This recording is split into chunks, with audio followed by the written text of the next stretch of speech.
na nga, alam nyo na ba ang chika? Nako, mainit-init pa, Miss Lynn. Heto.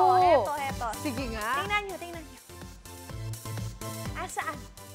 Oh my ayun goodness. Ayun naman pala, kaya mainit-init. Pinapausukan. Ayun. Ay, ang chika, ang ginagawang tinapa sa paggawa ang binisita na Chef J.R. Kaloy. Hindi lang isda, kundi pati manok. Grabe, Which I pwede super love chicken. pala yun. Ay. Galing nga, grabe. Tinapang manok, guys. Ako kakaiba yan, ha? Hindi ko pa natatry yan. Ano kaya lasa niyan? Kaya naman, ito alam din natin kay partner Kaloy at Chef JR. Excited ako sa breakfast natin. Madami naman kinakain. Hello ladies! Good morning! A beautiful morning and a blessed one sa inyo dyan. Masarap po yung lasa ng ating tinapang manok, Brother Kaloy. At syempre, nandito nga yan. Dinayo namin dito yan, ha? Sa Bulacan, kung saan 50 years na po silang nagtitinapa. Almost Diba? half a century. Half a century talaga. 50 years. So alam mo talagang kalidad yung kanilang tinapa products here. At Chef, dito nga sa Bulacan, kung saan yung dinayo natin, hindi na lang isda yung kanilang tininapa, kundi pati manok. Na-discover nila, pati manok, pwede pala itinapa. Tapos meron din siyang kakaibang lasa. Ito, tampok na tampok ngayon dito ngayon. At saka, yan ang pinupuntahan ng mga kapuso natin dito from Bulacan. Itong kanilang tinapang manok. Di, tsaka ang galing lang ng pagkakaisip, di ba? Na parang 50 years na nilang ginagawa to. Tapos, meron pa silang pasabog pa. Ayan, no?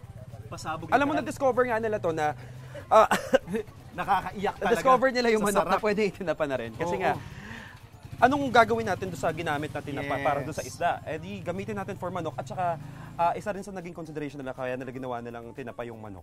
Dahil nga sa pagtaas ng presyo ng isda. Kaya, ito, here we are, smoked chicken. At saka, sobrang excited tayo malaman kung paano ba siya ginagawa or paano nila na-conceptualize yung tinapang manok. Kaya tawagin na natin yung ating kaibigan. Ito na, may-ari nitong business na to. Si Ma'am Mercy De Jesus.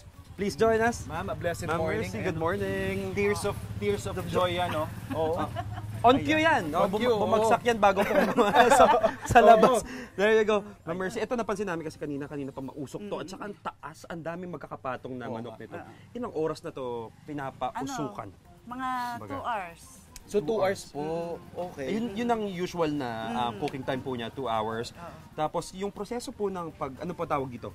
Pagtitinapa. Pagtitinapa pa rin. So 2 hours na siya. Tapos anong part na ng proseso yun? Pang ilan Last na yun? part na yan. Ito na yun. Ito na yung tinapa. So after nitong pagtitinapa, Finished product na yun. there you go. So pwede na Kakainin kainin diretso na. ito. Oo, pwede na. Okay. So tapos, ito ma'am, yung ganito kalaki, normally, magkano po ang presyo nito? Yung 350 to 400. 350 to 400. Sulit na. Kung ganito Sulit. kasiksik. Oo. At saka, Tsaka may free na atsara yan. Ayun! There you go. Okay, oo. okay ka, chef? Oo. Ito, diba? Ramdam na ni chef yung pagka-smoky. Nakaka-excite ating eh. manok. Oh, tsaka teary eyes na siya. Gusto niya na tikman talaga itong manok. Naman. No? At Ay, nagsisindi as per Nanay Mercy, may kasama nga itong atsara. atsara. Perfect na Diba? perfect pair. Ayan. So, ito yung isa sa mga bagay na kailangan binabantayan pag gantong nag-smoke po tayo is dapat hindi siya umapoy. Kaya yan tinatakpan natin ng sako. There you go. Ayan. Okay. Kasi kapag naging apoy yun, siyempre pag binuksan Masusunog. natin, masusunog, Ay, ganun. Ay, wait masisira lang. yung batch. Pero, Ma'am Mercy, di ba kako dito sa loob ng drum, may... Kusot. May kusot kasi May siya kusot yan. baga. okay. Hindi naman po nasusunog yun nasa ilalim ng mga manok. Hindi na. Sakto lang din. Pagka ganyan tinakpa natin, wala na. Hindi na yun. Ayan, mamamatay na kasi. Mamamatay na yung Tapos apoy ma'am, nun. so ito na yung bagong pinupuntahan dito sa inyo, bukod dun sa inyong 50-year na Na tinapa. tinapang isda. Kamusta ang pagtanggap ng mga taga Bulacan po? Siyempre. Ako naman ma'am. Nakakailan po ba kayong tinapang manok? Sa isang araw, 60 to 100 pieces. Wow! Ganun Ayan kadami? na. 60. 60 pieces? Oh wow, ang dami rin nga. Oh, sige. Huwag na tayo magtididor, kamay natin. Oo. Ito There you kanina go. pa nila tinatanong to. I'm sure Tikman marami po sa namin. mga kapuso natin Maraming ang salamat. curious talaga. Chef, Ayan. Cheers, brother. kain po tayo. Yan ha. Aha. Winner. I was expecting parang roasted chicken. Iba-iba yung lasa. Iba.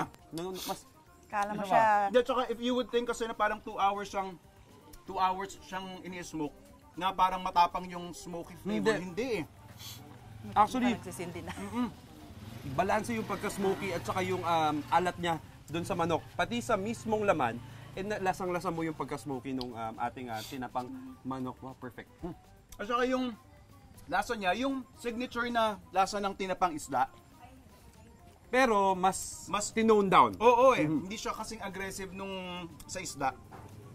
Tapos yun nga, kudos ma'am kasi ang sarap ng timpla nanunuot sa Juicy loob. siya. Juicy. Kasi smoke lang is parang slow cook yan ng yung Ako perfect to sa mga, usually may mga dietary restrictions. Kung iwas sila sa cholesterol, this is the Mismo. perfect. At sa chicken, source of protein. Maraming salamat, Ma'am Ma'am Mercy, Mercy, for your grabe, business. napakataba ng inyong ideya na gamitin yung existing ninyong proseso dito, gumamit ng ibang protein. And here we are, tinapang manok. Winner po mga kapuso. Dito lang yan kina Ma'am Mercy dito sa Bulacan, Bulacan. At syempre, Brother Galoy, sa iba pang mga solid na food adventure, laging tumutok sa inyong pambansang morning show. Saan? Laging una ka, unang hirit! Ikaw, hindi ka pa nakasubscribe sa GMA Public Affairs YouTube channel? Bakit? Mag-subscribe ka na, dali na, para laging una ka sa mga latest kwento at balita. I-follow mo na rin ang official social media pages ng Unang Hirit. Salamat, Kapuso.